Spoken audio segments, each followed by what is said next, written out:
body count around Bill and Hillary Clinton is climbing faster than a fat monkey in a swamp full of starving alligators. I think it's more than just a coincidence that so many of the president's advisors, his aides and attorneys, are being arkancided or chosen for premature funerals by the Faustian finger of fate. Are all of those surrounding Clinton who claim to have been threatened with bodily harm if they stood up or spoke out simply paranoid people? Or do they somehow suffer from some abnormal illusion that the president would have them terminated if they dared talk? We're being asked by this administration to believe that William Jefferson Clinton is just as innocent as O.J. Are we not being asked to believe that the president is a paragon of virtue without vice and that he represents high moral standards? When you hear the words integrity, honesty, loyalty, does the name Clinton spell it all? Now, I'm not personally accusing Clinton of ever carrying out any of these kills, but then the head of Murder Incorporated rarely, if ever, carried out a hit. The question then arises, are contracts for these kills carried out by some of his agency's Igors, the invisible government's obedient robotons? They, like Nazis, are taught to obey. They rarely, if ever, think for themselves. Agents of the FBI, the CIA, the ATF, and FEMA are generally obedient to the commander-in-chief. When they're not, they seem to have very early retirements. In fact, often their careers and their lives are brought to an abrupt halt, but none dare call it murder.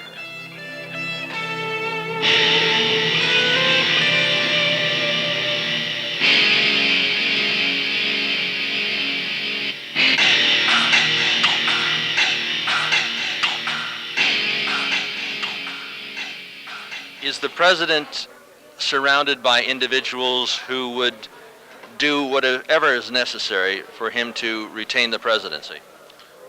Well, Anthony, I think that he certainly has a group of people that have been very aggressive in seeing that the truth does not come out on a number of scandals that involve him.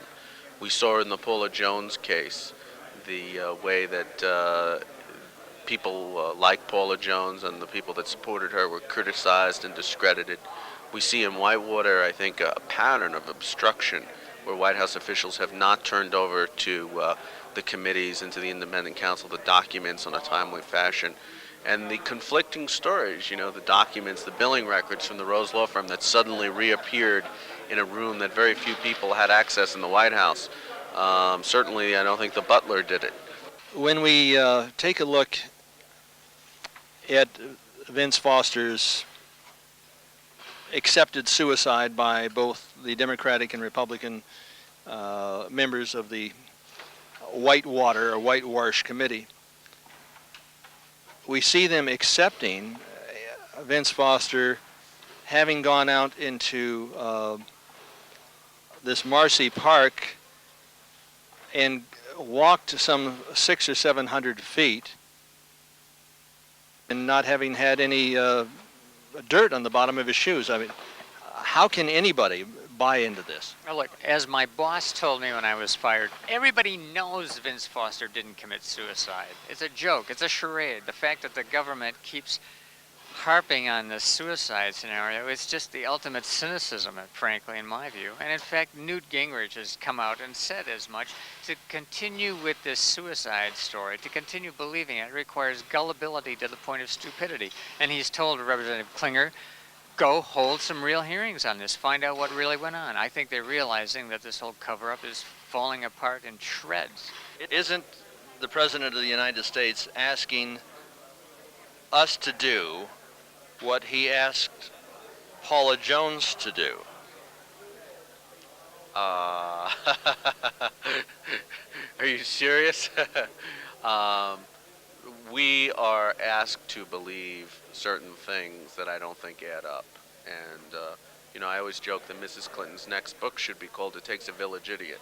It takes a village idiot to believe the stories, the cock and bull stories that we've heard about Vince Foster's death, about billing records that suddenly appear, about torn suicide notes that suddenly appear in briefcases that were already searched. Um, there's a lot more here than just a financial land deal that took place in the 80s in Arkansas. This is about the abuse of power. The president seems to want a transference of power from the people to the president and the police. I mean, for all time. Yeah, that's what's going on. That's what frightens me the most. We hope in our own little way to try to cut that kind of power amassing off. Bill Clinton is attempting to do today exactly what Adolf Hitler did in Nazi Germany. Durch die geniale schöpferische Tätigkeit eines gestalteten Mannes zu einem neuen Imperium geworden. Nun ab und für immer eine Gleichmäßigkeit der politischen Intentionen in Reich und in den Ländern gewährleistet. Es ist Sache des Reichstags, nunmehr seinerseits eine klare Stellung einzunehmen. Am Schicksal des Kommunismus und der sich mit ihm verbrüdenden anderen Organisationen ändert dies nichts. The cover-up story that the government has been purveying, it just doesn't wash. Reasonable people just aren't going to believe it. Let's cut the cover-up and get to the facts here. Personally, I am more inclined to believe, or I would be more apt to believe, that Clinton could walk on water before I could believe that Vince Foster could walk on air. How could any rational human being in the news media, a reporter, a news director, buy into this story that Vince Foster literally walked on air to get into the Fort Marcy Park to commit suicide? Well, it shows, I think, how far the media has come, that they want to deny reality and the laws of nature. He was found with no soil or grass stains on his shoes, despite the 700 feet walk they claim he made. His eyeglasses they found 20 feet from where his head lay, are physically impossible. The position of the gun was physically impossible or unusual. There's so many things like this, dozens of them. It indicates, I think, that we're starting to believe the big lie. How many people have been Arkansided around Clinton? I believe the Arkansas count is approaching 40, and we've had a witness directly related to the Mena, Arkansas airport killed. I'm convinced it was a homicide, although the official ruling was the guy decided to drink enough mouthwash to die on. Pretty bad case of halitosis, or someone helped him along, which is when we're talking about Arkansides, we're talking about murders disguised as suicides. Is there any doubt in your mind, any doubt at all, that the president has been involved in the cover-up of a massive narcotics ring, and has the president, through Dan Lasseter and his brother Roger, been involved in narcotics himself? There's no doubt in my mind the president has been involved in the cover-up. Most reporters will simply go along with the editorial policy of a newspaper or a publication, especially if they're one of those Cassius-controlled publications from New York. Well, I thought I was going along with procedures at Forbes as well. Unfortunately, some of the information I came across, including information about a Swiss bank account involving Caspar Weinberger, the publisher emeritus of the magazine, it hit a raw nerve, and next thing I know, I was asked to take a buyout or go on unpaid leave. I was in effect terminated. I just got too close to the truth. Dan Lasseter, Roger Clinton, the whole Clinton family was involved in this at Bill's level, as the cocaine was transported into Arkansas. I've heard about a picture existing with where Clinton is doing a line. He's got a straw up his nose. I've never been able to find that, but maybe somebody listening to the show will come up with that picture. It'd be most interesting. I'd like to see it on maybe front cover of something like Media Bypass. That'd be nice. I don't have such photo either. I think it'd probably be very unhealthy to own that photograph. You might be added to the Arkansas list. Keep in mind, people have had their arms broken just because they happen to have photographs of him going in and out of Jennifer Flowers' apartment.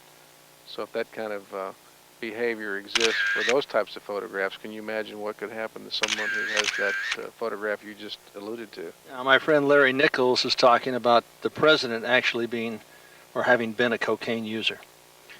It's quite known in inner circles in Arkansas that Bill Clinton did enjoy partying heavily and used drugs in that process. We even took a deposition of one of Bill Clinton's bodyguards who talked about Bill going to parties of Dan Lassiter's and cocaine being available in ashtrays to the point that you really couldn't find a place to put out a cigarette if you were a smoker.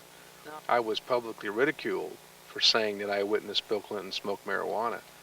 I think that's sort of changed now that the public has got a better feel of. Let me ask you a question. Did the man inhale? Oh, absolutely, with precision, as we say in the Air Force. A person who seemed to be very comfortable with a pack of papers in one hand and marijuana in the other. Several eyewitnesses have testified that the Clinton boys have been heavy coke freaks. This film clip, taken from Jeremiah's startling undercover video, Mina, the cover-up, shows Roger Clinton in this police surveillance tape doing a line of cocaine. Roger, referring to Bill's habit, said, "I've got to get some from my brother. He's got a nose like a vacuum cleaner."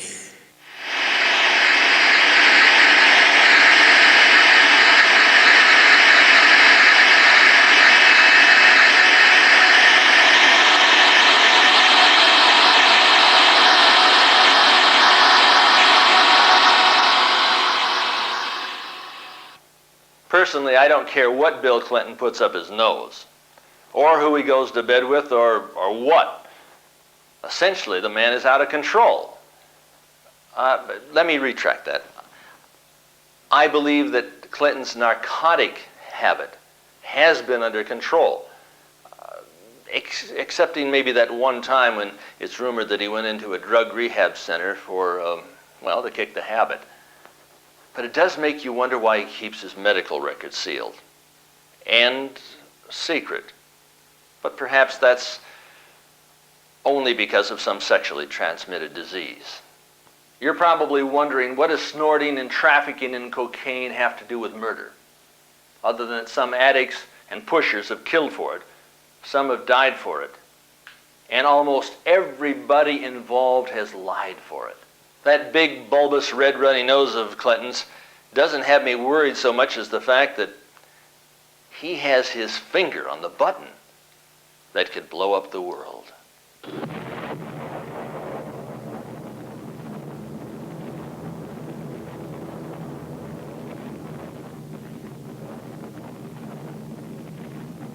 Act now by getting your copy of this civil defense leaflet, Atomic Blast Creates Fire.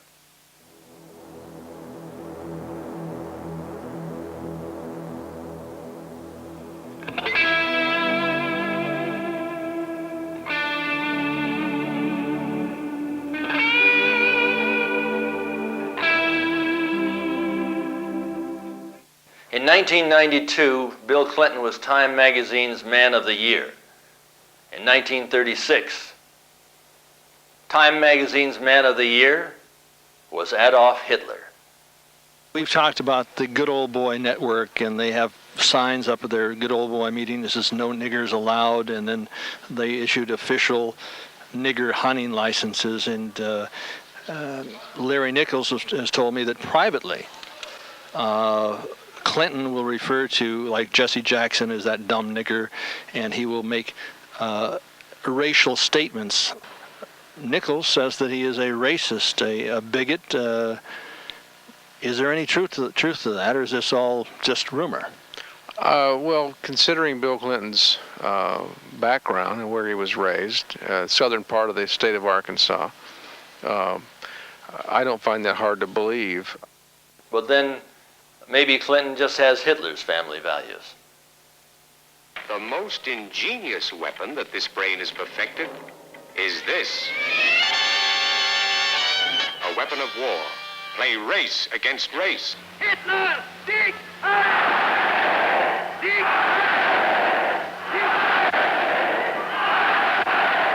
Yeah, some nigger, some junior high nigger kicked Steve's ass while he was trying to help his brothers out. Was he a junior right there? Junior high or sophomore in high school, something. Whatever it was, Steve had the nigger down. However old he was, it was Steve's fault. He had the nigger down. He let him up. And the nigger blindsided. I took 3/4 ounce of it. Speaking of Clinton family values, Dick Morris, who was hired to set the moral agenda for the Clinton campaign, has been heavy into toe-sucking and foot fetishes and S&M, which, if you're interested, can be found in the fetish section of your local porn store. Dick Morris may no longer have the toes of Sherry Rowlands, but he definitely has the ear of Bill Clinton. Did you hear about the terrible bombing last night? Well, I heard it on good authority. But enough of Clinton family values. The question is, would that dope-smoking, cocaine-snorting, draft-dodging lunatic leftist that we now call Mr. President actually do a contract kill in order to get rid of outspoken opposition? This is the same radical revolutionary who was so enamored with the killers in the Kremlin that he left this nation to go to the Soviet Union and demonstrate against the United States. In much the same manner, I might add, that Lee Harvey Oswald did when he embraced the Bolshevik butchers. This was at the time when our men were fighting and dying in Vietnam to protect this precious thing called freedom. Young comrade Clinton was swapping spit with the Soviets while carrying on demonstrations against the United States. I repeat, the United States of America. Envision, if you will, that you're in Nazi Germany. The year is 1936, and Adolf Hitler is your president. Agents of the SS and the Gestapo are literally killing off all opposition to Hitler's rule. And you've become privy to the fact that death camps are being set up to eliminate large numbers of your fellow citizens, those who refuse to comply with the program of the Third Reich. Now here's the question. Would you, with good conscience, willingly contribute by paying taxes for this terror? And if you did, would you not be an accessory to murder?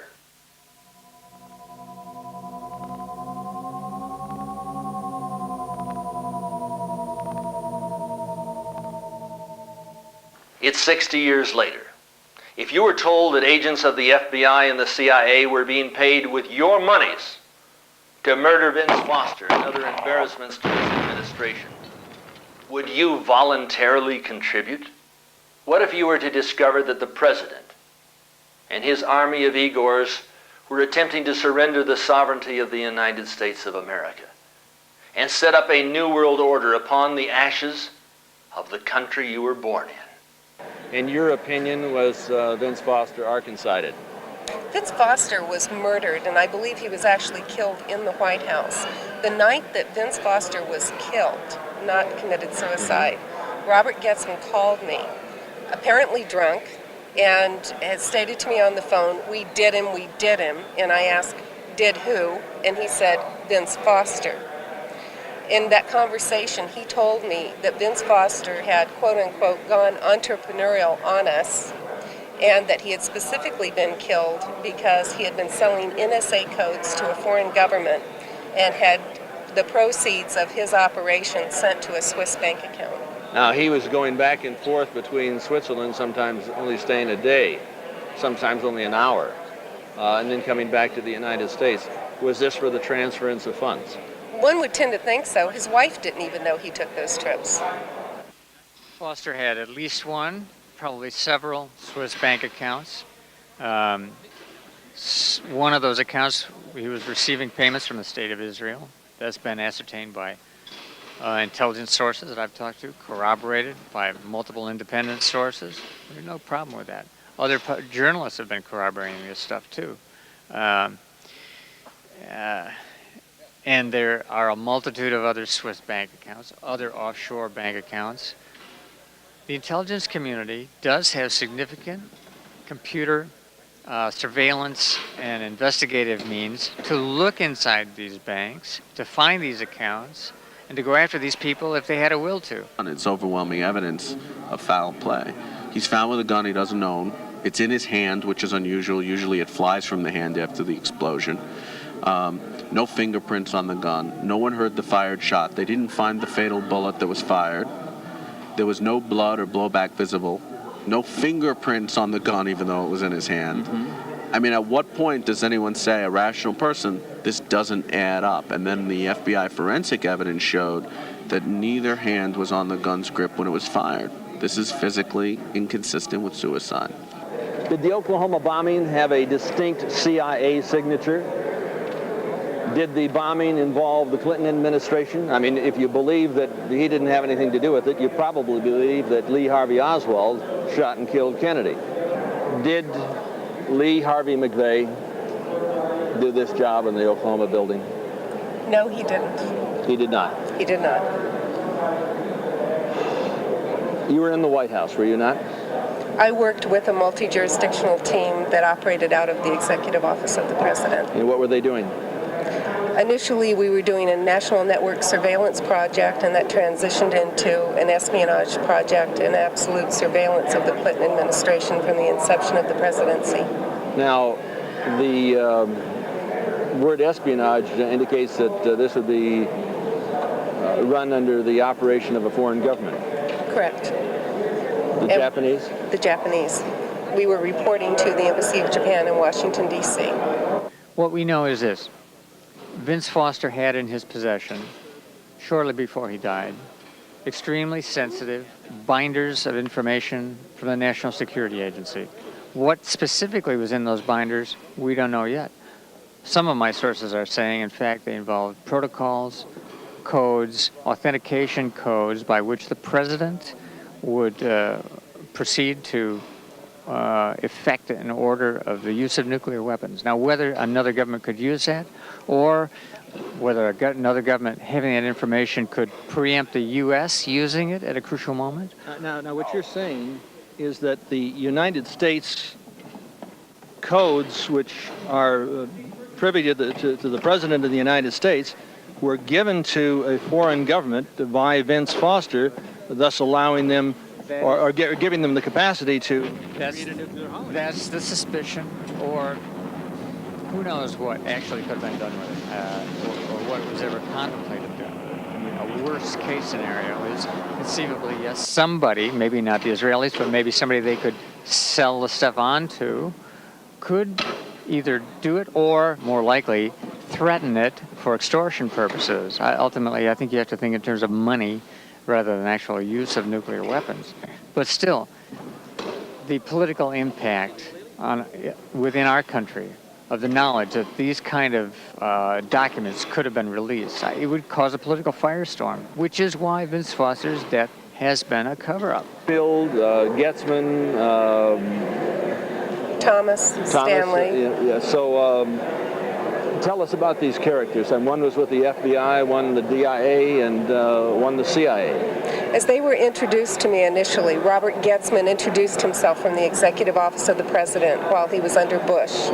And I identified him from the State Department and from within the FBI as being a senior FBI official holding what they called dual agency, clearances both for the FBI and CIA. Cofield was introduced to me in Washington as a DIA agent. Now, you were working with these individuals. Yes. And you were involved in bugging the White House. Yes. We delivered from the inception of Clinton's presidency, starting at the inaugural, we delivered compromised equipment to Clinton's VIP tent at the Lincoln Memorial during the inaugural, and again at the Executive Office, starting with Hillary's Macintosh computer. The first order that she put out, first purchase order, was delivered by Peter Stanley, who was part of our team. That was a Macintosh computer that had a compromised chip in it for surveillance. They're not going to keep the lid on this. Vince Foster was under surveillance and investigation for espionage at the time of his death. We were more focused on installing technical equipment in order to compromise White House communications on behalf of the Japanese. So the focus was the technical aspect. You've got a bachelor in criminology out here at Long Beach. We were at the Preparedness Expo. Are we prepared to face as a nation what is coming down if this legislation passes, where we would be without a First, a Second, Fourth, Fifth, Sixth, 10th Amendment? I don't think we're prepared. I think that they haven't anticipated what the backlash will be. I think that there are millions of people in this country ready to take up arms. If you see a pattern in all the FBI witness statements for the Fisk investigation into Foster's death. Susan Thomas is now saying they got the statement wrong. Webb Hubbell has given a different account. The first witness to find the body says the FBI manipulated his witness statement. You have Patrick Knowlton. You have other witnesses that have come forward and told the grand jury the statements don't match. Very serious. If all these witness statements were manipulated to make it look like no foul play took place, you know, what are these investigative agencies doing?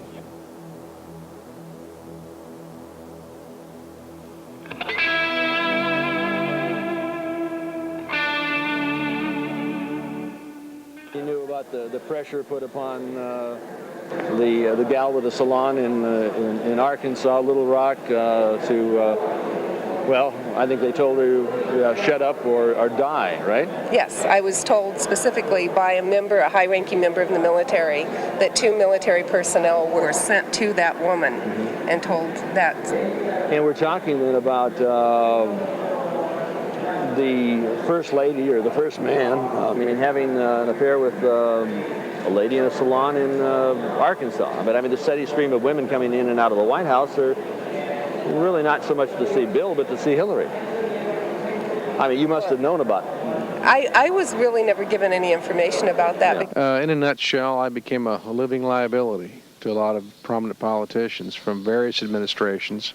I'd worked for my government covertly on various intelligence operations. My background is Air Force intelligence, and I'd been recruited into some operations that the government would sort of like to forget ever happened, namely Iran-Contra. And as the secret policy became public policy after the shoot down of that C-123 military cargo plane in 1987, after that occurred, the agents in the field, people like myself, were disavowed and abandoned. And as presidents and vice presidents and secretaries of state ran scurrying for cover, hiring lawyers, those of us that were left in the field felt pretty cold and alone. And many people that have been involved in this situation end up either dead, in prison, or publicly ridiculed. You were working with Cofield. And quite publicly, I might add. This hadn't been a secret to anyone. We had been out across the country attending computer conventions, meeting with the heads, the CEOs and chairmen of many of the leading computer companies in the industry. Well, these are covert FBI and DIA operations. Yes. Were they involved, these individuals involved in the stealing of the INSLAW technology that was in part developed by or revolving around Riconosciuto? Well, the CIA was certainly involved with that. It was a topic of conversation constantly during the years that I spent with these men, because various versions of that software were used not only within the CIA and other parts of the government, it was sold off to foreign governments illegally. Is there any possibility whatsoever, and I'm talking about any now, that Vince Foster came out of the White House, drove over to the park, got out, walked on air, and shot himself in the manner and the fashion that the president is asking us to believe? There's no evidence that he went to the park, that he was alive in the park, and that he died even in the park. We know that his body was found in the park. That's all we know. One thing that's incredible is that the police, when they searched his pockets at the park, didn't find his car keys. If the theory is he drove there and walked them to the park, they should have had his car keys in the pockets. They claim that it didn't bother them, they didn't find the keys. They let the body leave the park and go to the morgue. And then suddenly they realized, oh, we need the car keys. So they go to the morgue. Only after White House officials showed up ostensibly to identify the body and suddenly find not one but two sets of keys in his right pocket, in a pocket that had already been searched. Well, that's amazing, but maybe there was a third set of keys, because he couldn't have possibly gotten to the park if there were no keys in his pocket when the body was searched. Maybe a bird or an animal ate these keys. That's right. And maybe you believe in the Tooth Fairy, too. Technical Fairy, voice class, at your service. Riconosciuto talks about the device that took out the Oklahoma building as being his bomb. I mean, something that he developed prior to his incarceration by the boys, because I guess he was getting too hot to handle. Yes, in fact, what people don't seem to know about Michael is that his father was a long-standing member of the CIA, and he'd basically been born into the business, was a child prodigy, and experienced a lot of success early on, as early as age 12, with technical pieces of equipment that he had designed, and that he was basically controlled from his childhood on by the CIA. And they had developed this jacket that they eventually incarcerated him over, the alleged dope operation that he was involved with, because he was becoming uncontrollable. Is he a bright guy? He's extremely intelligent. IQ 180, 190? At least. At least. Yeah. Minimum. He called me 3 times from inside out. We discussed a lot of the matters that are going on right now. He says that the bomb that was used at Oklahoma was a government device, a barometric bomb, which has a very distinct CIA signature and resulted in the asymmetrical conclusion, which could not possibly have been possible from an ammonium nitrate charge, which would expand like a severe, cutting out things equally at all distances from the epicenter of the blast. This couldn't possibly happen when you take a look at the facility, and I'm taking a look at it right now. Here's a story in the New American, explosive evidence cover-up in Oklahoma City, and when you see the one section over here towards the left, if you go to the very, very top, there is an office there that was held by the Secret Service, and below that was an ATF office. Yes. And the ATF boys weren't there that day. Their children were not in the nursery. Correct. They didn't show up. That's right. In fact, there was only administrative staff. I guess they decided to sacrifice secretaries. Yes. However, 6 persons from the Secret Service, including Alan Witcher, were killed on the floor above them. Now, Alan Witcher they wanted to get rid of because he was a problem. He was a considerable problem. He was the only weak link in a chain of information regarding the executive office bugging, and the fact that Alan had been with that protection detail with the Bush administration, with the Clinton administration, and he was also the supervisor of the elite counterterrorism unit of the Secret Service. So there was a switch over from the Bush administration to the Clinton administration. Essentially the same boys are in there. The presidents may change, the ideology and the direction does not. Right. It involves a hit parade of our government's leadership, both political parties, which is why there is no political will in Congress to really go into this and unearth what's been going on here. Robert Getzman headed the team. Robert Getzman had been around a long time. He reported to Ollie North when Ollie was the National Security Council, or at the National Security Council under Bush. So Getzman had been around this whole time, and this whole group, including Witcher, transitioned to the Clinton administration. Perry, the head of the Department of Defense, from the Council on Foreign Relations, essentially engineered, as you say, I mean, this is your theory, that he engineered the Japanese gassing to retaliate in exchange for what? The compromise of White House communications for the entire Clinton administration. Was Vince Foster the highest public official, I guess up until to Ron Brown, that has been eliminated in public office since the death of Robert Kennedy? We don't know that. We don't know that he was eliminated, and we don't know Ron Brown was eliminated. I mean, that's somebody's speculation, but... None dare call it murder. Speaking of killing the investigation, Getzman said that if you continued along your line, your present loose line of lip, so to speak, that he would have you smoked. Is this correct? That's true. He specifically stated to me that he would kill both myself and my son if I talked about this operation, and most specifically about the Japanese embassy or the executive office bugging. So it's not a question of even a murder-suicide. It's a question of whether there was a cover-up. And I think my book, Vincent Foster, The Ruddy Investigation, shows an overwhelming evidence that there was a cover-up of this high official's death. This poses a very great danger to all of us, because if they can cover up a high official's death, we're all in danger in this country. Is their business the surrender of the sovereignty of the United States of America? I believe so. And this is the agency that once was working for you. It's dirty, and is Getzman dirty? Yes, there's no question. Now, you have on tape, do you not, a conversation with Getzman talking about his plans to ace you? Yes. On tape? Yes. I actually tape recorded all of these agents having conversations with me, and the embassy having conversations with me. The entire contact I've had with them is recorded. Is there any possible way that these people could have died, all of them, around Clinton, accidentally? No. I dare say that they call it murder.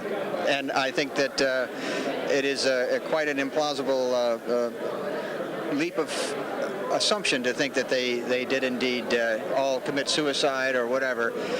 Some of Fahmy Malik's adjudications as the coroner in Arkansas in the very early days, especially about the person who emptied 5 bullets into his chest and he ruled that a suicide. I forget the name of that person, but some of them are fantasies. But no, I think there's a lot of skullduggery afoot. Caulfield. Jim Caulfield. Did he make the same assertion that he was going to take you out? Yes. And he asserted he was delivering that message on behalf of Getzman. On behalf of Getzman? Right. And then Wes Thomas when we're talking about taking you thing. out, and we're not talking to dinner, we're talking about death.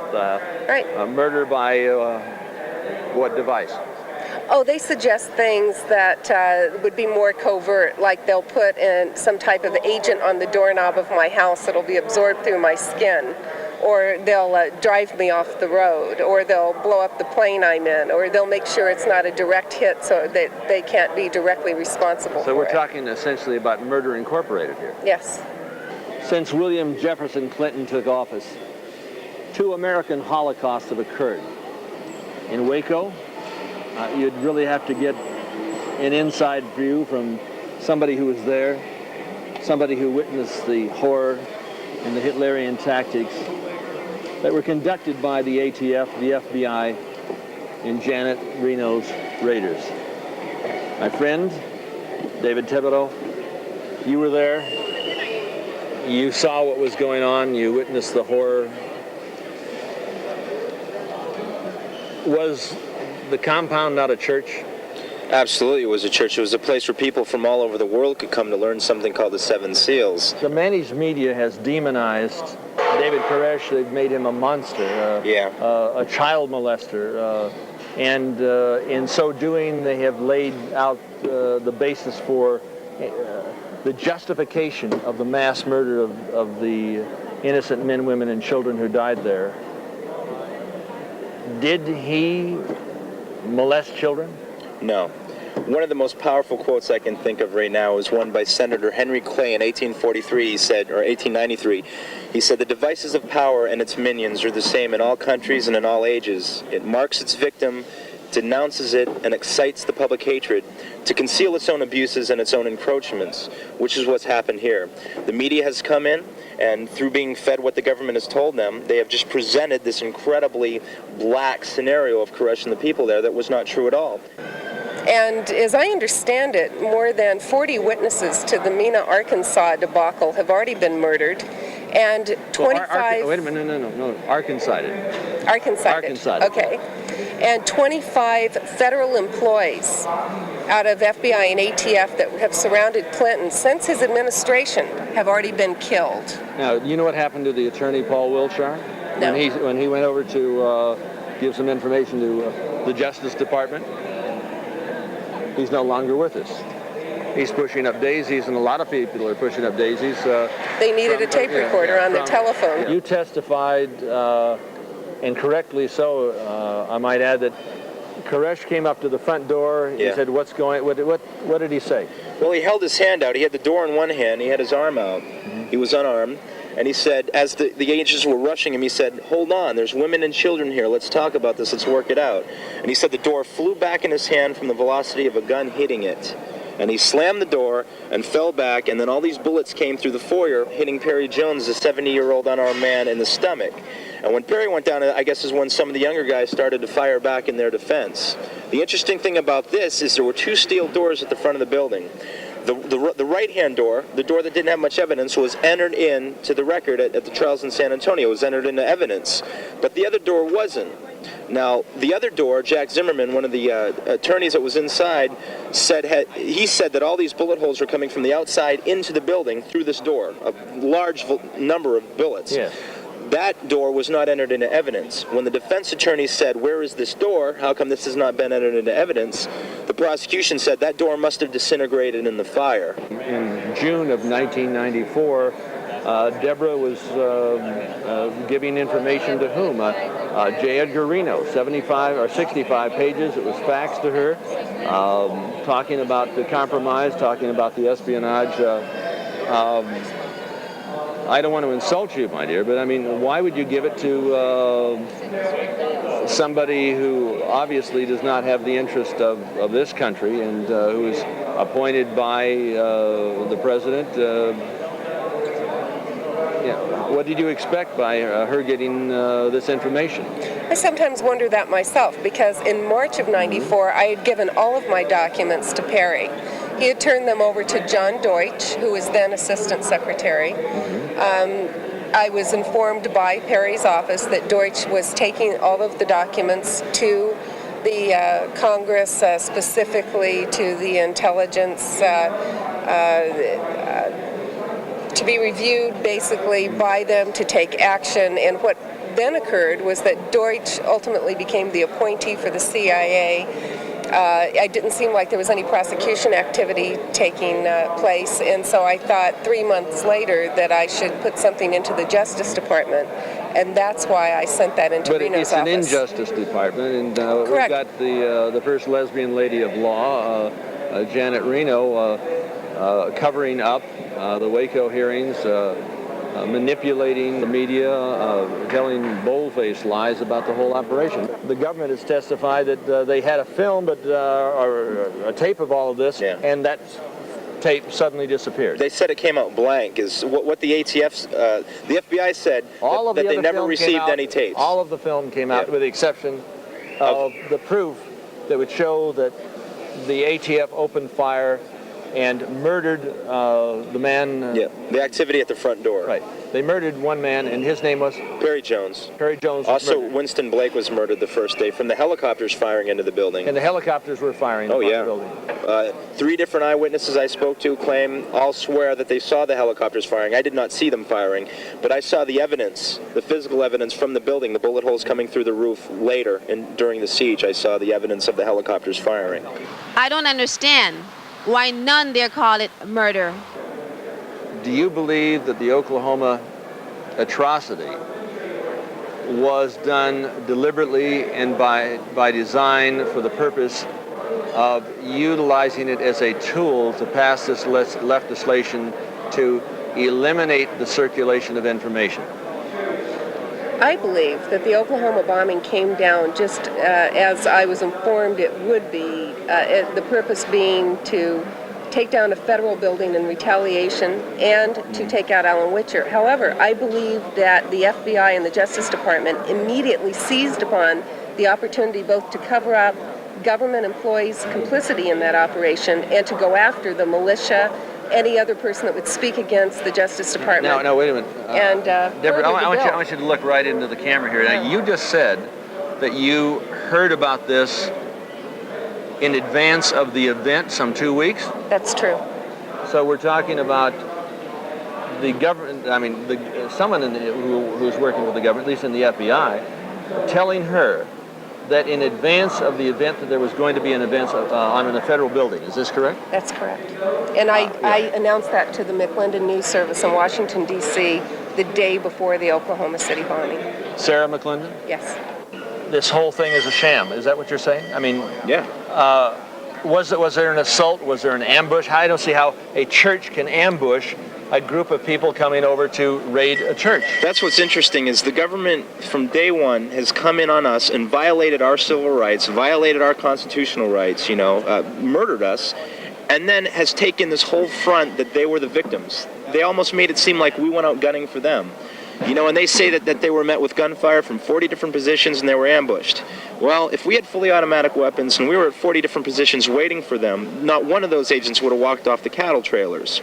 What I'm saying to you is that there was never any malicious intent to kill government agents. Did any of you fire a shot first? No. Not one shot? No, the people that I spoke to all are conclusive. They all swear that they were fired at first and they fired back in defense. The plan was never to kill anybody. You mean to say that the church did not raid the ATF? The ATF raided the church. I think that's pretty obvious considering where we were and where they were. It should be pretty obvious to you that the government is lying. No, I personally witnessed there is no war on drugs. I saw the cocaine that was being shipped into the Mena airport operation. I mean, you personally saw cocaine being shipped into the Mena airport? I mean, personally? I personally saw tons of it stored in a warehouse that was under my name at the Guadalajara airport. Cocaine that was destined for the United States. And was the president of the now president of the United States, then governor of the state of Arkansas, knowledgeable about this cocaine? Again, going back to sworn testimony on his end of the spectrum, we deposed a trooper named L.D. Brown, who said that he likewise had discovered the cocaine coming into Mena.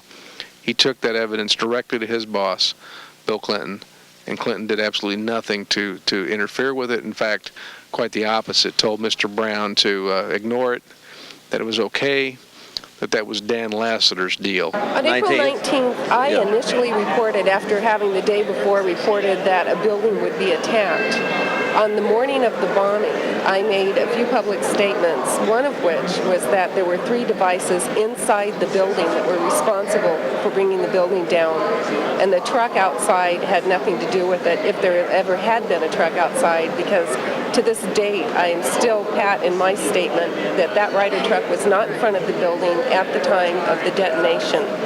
And I also, on the morning of the bombing, demanded that the government come forward with their alleged ATM tapes, because there was one especially touted from them that was supposed to have been in a bank ATM, and another one from what was supposed to have been a phone company surveillance camera. The average ATM surveillance area is a minimum of 1,000 feet. Now, but how about the resolution of the film with regards to somebody who's 1,000 feet away? We're talking 100 yards. Over 100 yards, right? Well, I'm one of the leading video experts in this country. In fact, I delivered to the FBI in November of '92 the technology that allowed them to clear up what we call fuzzy pictures. On my own computer in my office, had someone given me a tape that day out of an ATM, I personally have the ability, with just the equipment I have, to have cleared up that picture to perfect resolution, full color, in under 9 minutes. Now, could it be that these ATM pictures, not only one but 2, just didn't work that way a day, just the way the videotape didn't work getting pictures of the assault at Waco when Koresh went out to talk to them and they opened fire on them? The government has testified that they had a film or a tape of all of this, and that tape suddenly disappeared. They said it came out blank. It came out blank, blank, blank, blank. How about Janet Reno? I call her the Heinrich Himmler of the American legal system. I mean, all the contradictions we have. Janet Reno, she's making the ultimate decisions, right? In other words, it's up to her to find out what the CS gas is. For anyone to say that she used CS gas because she thought it was the most harmless form of gas she could use against the children is an obvious liar. All the information about CS gas shows how harmful it is. In Israel, there's a special documentation used against CS gas because 20 kids have died from the use of CS gas. It's only to be used outdoors in a riot-controlled situation, and it's expressly harmful to young women, to women and young children with smaller respiratory tracts. It will kill them. Anybody that knows anything about CS gas knows this, and yet she said that this was a harmless form of gas that she could find. It's a lie. Now, you talked about the Oklahoma bombing 2 weeks in advance. Right. And the day before this went off, you were talking about... Specifically that a federal building would be attacked. Specifically, the day before. Right, and the day of, I specifically stated there were 3 devices inside the building and there was no Ryder truck out front. And would you tell America just how many members of the press you told us to and how many of those actually published it? I have copied this to every major news media in this country and outside of this country. And I haven't talked to anyone, and I have certainly not been contacted by anyone from the you talked to them, but they haven't printed. They haven't talked to you. They have no calls, no callbacks. No. In fact, the Washington Post, Serge Kovaleski, who's been maligning the militia and everyone else, said to me, "I have no problem with your credibility. I just can't print your story." We take a look at the, one of the most recent murders, or at least I call them murders, Arkansas's Ron Brown. Do you think that there's any way that that plane went down accidentally? I personally don't. I know that the jury's still out. In fact, his widow, from what I understand, is not accepting the verdict of the government or the assumption of the government that the plane was in an accident. So she is challenging it, and I mean, if you believe everything that at least you and I have heard about the fact that the tail section was in one piece and that parts of the plane fell in the ocean, and supposedly one person came out of the flight, got on the helicopter and died of a massive blood loss. So there seems to be some questions to be answered on that too. There's many questions, Anthony, as you know, that you and I, as kind of investigative reporter type talk show hosts, are dealing with on these issues, and it does keep us very busy. But having witnessed his relationship with the Central Intelligence Agency, at that point it was very apparent to me that Bill Clinton would cut any kind of a deal with anyone under any conditions if it advanced his power base. Should Clinton be impeached for high treason? At minimum, I think Clinton should resign. Hillary's been indicted over the Whitewater issue, and that's still not apparently very public knowledge. And I think he will be pressured to resign rather than have her indictment unveiled. Now, Webb Hubbell is out of jail to act as this credible witness in the Waco whitewash hearings. And everybody believed him. And nobody even talked about Vince Foster being Arkansided or murdered. They didn't talk about that. It was a presumption of suicide. I mean, can anybody with a logical, rational mind accept what they are simply stating as fact when it's actually fiction? I don't think any reasonable person would follow that. And forensically, there's no evidence other than a murder in the Foster murder. There is no suicide evidence at all. And the Oklahoma bombing. Who did it? Our government employees pulled a whole operation off. There were some special ops people out of a base in Alabama that actually planted the devices. They were at the direction of a team of people headed by Robert Getzman. Who threatened to kill you? And if I talked about that. And concurrent with that, the senior people from the Air Force that supervised the project that Getzman and I and the others reported on to Gunter Air Force Base, the National Network Surveillance Project, the head of the Air Force Technology Acquisition Team, he and his assistant were on the downed Learcraft that was bombed and taken down days before the Oklahoma City bombing. Now, we are in deep kimchi. This is not hell. but you can see it from here.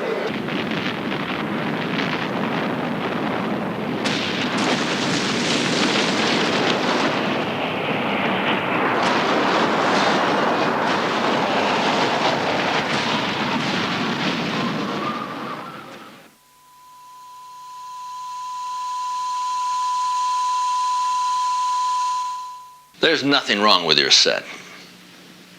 But there is something that is drastically wrong when over 100 people who have threatened to expose or embarrass the president have met with sudden and violent death. This man must be exposed for who he is and what he's doing, or there will be devastating consequences. Taken off guard, leaving just one of the many Ron Brown eulogies used to milk the black vote, this double-talking demagogue is caught laughing until he spots the camera. He instantly starts to shed crocodile tears. The transition takes less than 2 seconds. At one moment, he's seen shaking Jesse Jackson's hand. The next, he's referring to him as that dumb nigger. All of a sudden, in the middle of the night, there's a loud knock on your door. Hey, honey, something's not right. Throw out your arms. Clinton's memoir passed through. We're here from the government. We're here to help you. And I'm from the IRS with the power to tax. If you've got a complaint, send us a fax. Get out of this house. Surrender your guns. Give me your gold. You better obey if you want to grow old. That's the new step and do what you're told.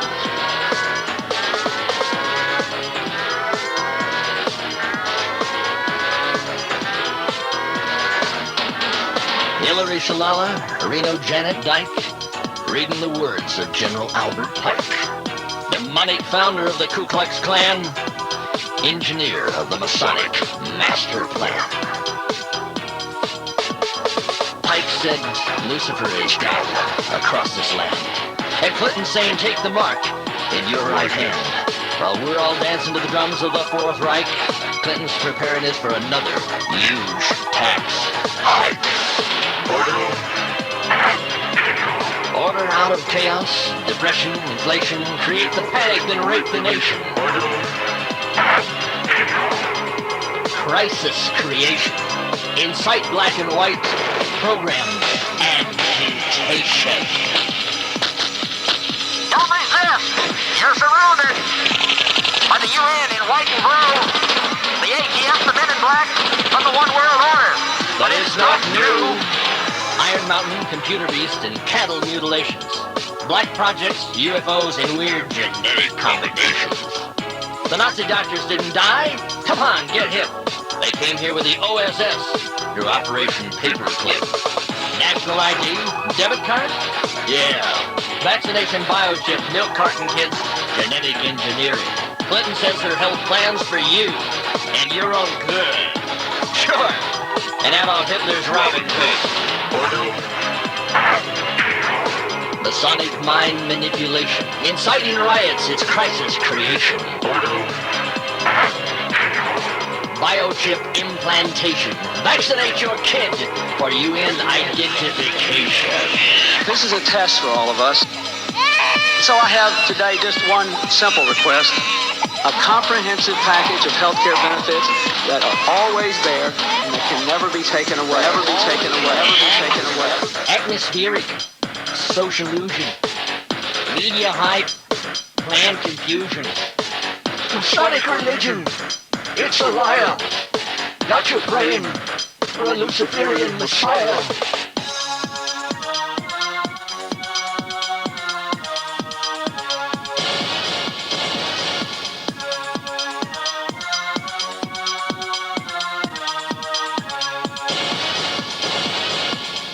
The Illuminati thinks that they're enlightened, that they're to be the gods of Earth, born of incest from the sons of Satan and their sisters in satanic birth.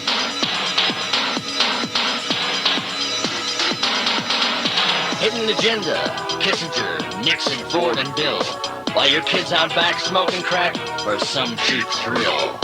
They've numbed us down and dumbed us down with fluoride, TV, drugs, the NEA, and public schools. They've taken your brightest and our best and made them public fools.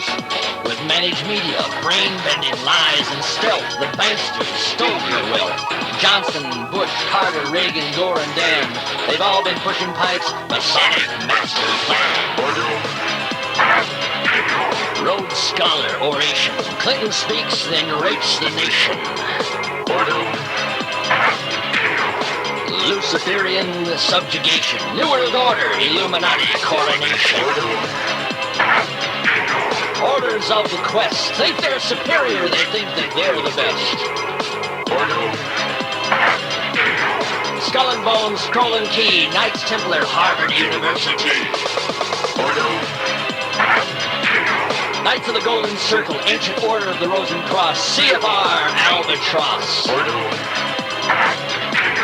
MK Ultra, ISA from the OSS to the CIA. Galileo, NASA, Jupiter, Plutonium 2000, Dual Sun. Pyramid Giza, Hitler called it a Luciferian millennium. Leprechaun, Thunderdome, ISIS, Horus, Lucis, Cuss. Wake up, stupid, and read the scoop. Mullen, Sutton, Griffin, and tune in to Coop.